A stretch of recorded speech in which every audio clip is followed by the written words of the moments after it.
Reasoning এর প্রথম ক্লাসে সকলকে স্বাগত জানাই। তো চলো, এটা একটি ডাইরেকশনের প্রশ্ন, তবে আমরা ডাইরেকশন সম্পর্কে কিছু জেনে নেই। আমরা কোন দিকগুলি ধরবো, ঠিক আছে, কিভাবে ধরবো কোন দিক। তো চলো আমরা একটা প্লাস সিম্বল এঁকে নিলাম।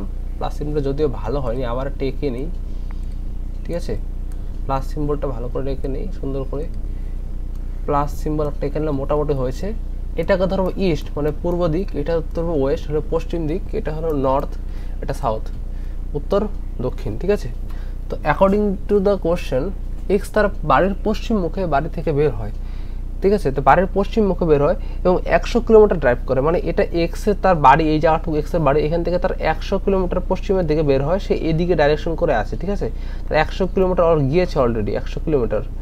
দেন কি বলেছে, তারপর ডান দিকে নিয়ে 100 কিলোমিটার ড্রাইভ করে, আরও ডান দিকে যায় 100 কিলোমিটার, এদিকে আরও 100 কিলোমিটার যায়, ঠিক আছে। 100 কিলোমিটার গেল। তারপরে কি বলেছে, তারপরে সেখান থেকে তারপর সে বাম দিক দিয়ে 50 কিলোমিটার যায়, এইখানে আর বাম দিকে 50 কিলোমিটার যায়।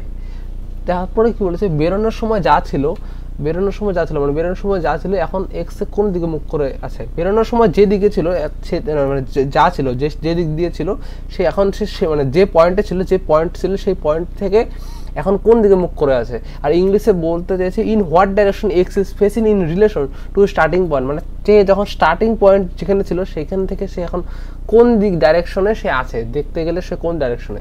তো দেখো এটার থেকে তখন ছিল পশ্চিম দিকে মুখ করে, হ্যাঁ।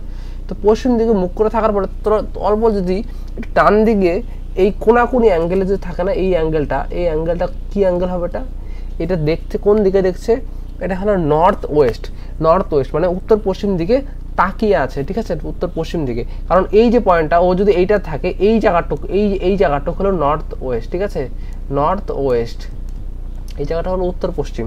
তো এইটাই হবে এই প্রশ্নটার কারেক্ট আনসার, ঠিক আছে, নর্থ ওয়েস্ট, হ্যাঁ এই অপশনটা হবে এই প্রশ্নের কারেক্ট আনসার। ভালো লাগলে লাইক করো এবং চ্যানেলটিকে অবশ্যই সাবস্ক্রাইব করে দিও। Thank you.